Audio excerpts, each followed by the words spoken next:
Well, thank you, Madam Chair. Chair Gensler, I am concerned that you're operating on the edges of existing law. You stated in 2018 before this committee, quote, clear rules of the road will allow firms, both incumbents and startups, to more fully explore investing in blockchain technology or crypto assets, end quote. You also indicated in an interview following the GameStop hearing that the SEC will be working with Congress to bring a regime to crypto exchanges. What has changed? Thank you, Representative McHenry. I think that working with Congress would be a help. And as we've talked about a number of times, I think that the SEC's authorities in this space are clear, but what we could work with Congress on is, along with our sister agency or sibling agency, the Commodity Futures Trading Commission, we both have market oversight. They have oversight over derivatives. We have it over securities. They also have enforcement authority over commodities. And I think that coordination and working not just with this committee, but multiple committees of Congress, we could address. I think also. So in your view, there is a limitation, though, around what the CFTC, your former job a few years ago, and the SEC, what permit they have under law to regulate these regimes. Is that what you're indicating? Well, what I'm indicating is I think that Congress painted with a broad brush for the definition of security and included 30 or 35 separate areas that are within the definition of security to protect the public against fraud.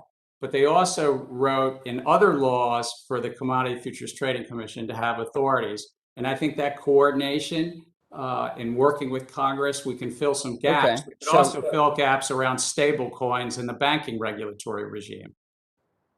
Okay, but filling those gaps. Okay. So along those lines, I think it's important that we have some regime in place under existing law. And I think we have to have clarity in law around what is a digital asset. And I do think, as you noted back in 2018, you noted in your testimony that at the time the SEC did not view Bitcoin and Ether as securities. Is that still your view? I think you're referring to when I was at MIT, testimony I gave in front of This committee, this committee in for this 2019, committee. if I remember. And I was speaking to what the SEC career staff had said. So where the But I'm clarity asking your is, view now. I understand all that context. I've done the research, and in fact, I was at that hearing. But is it your view now that that Bitcoin and Ether are not securities? no, I'm not going to get into any one token, but I think the securities laws are quite clear. If you're raising money from somebody else, and that's something the investing public believes that they anticipate or have a reasonable anticipation of profits based on the efforts of others, that fits within the securities law. And so it Okay, and depends on that's the why facts and today, along those circumstances. along those same lines, Chairman Gensler, along those same lines, that's why I introduced the Clarity for Digital Tokens Act with Representative Davidson and Budd, based on Commissioner Peirce's digital token safe harbor proposal. I asked about this before. Have you had a chance to review her proposal?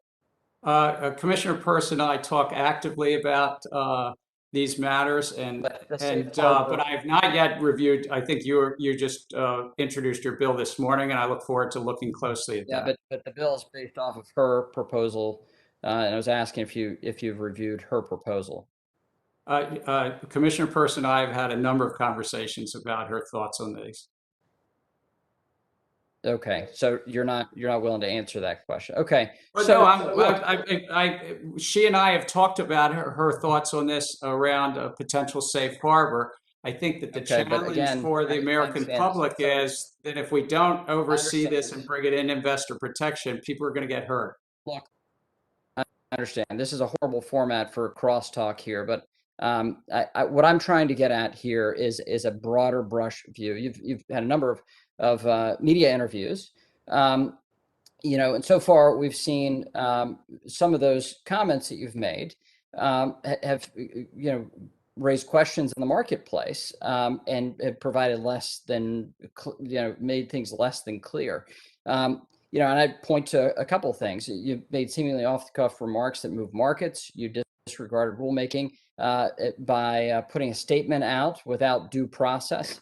And you've essentially run roughshod over American investors. And that's before we even talk about the summarily firing the accounting board oversight board members without cause. My question is the general broad brush here. Is it your intention to follow the Securities and Exchange Commission long-held practice of notice and comment on rulemaking and procedures? I believe in the Administrative Procedures Act. I think we benefit by getting the public's And it's input. your intention to follow through with that? It's your intention to follow the Administrative Procedures Act? We follow it, and we put out a proposal last week on fund disclosure, and we look forward to doing that on many of the things on our unified agenda. Hey, thank you for your testimony. Thank you, Mr.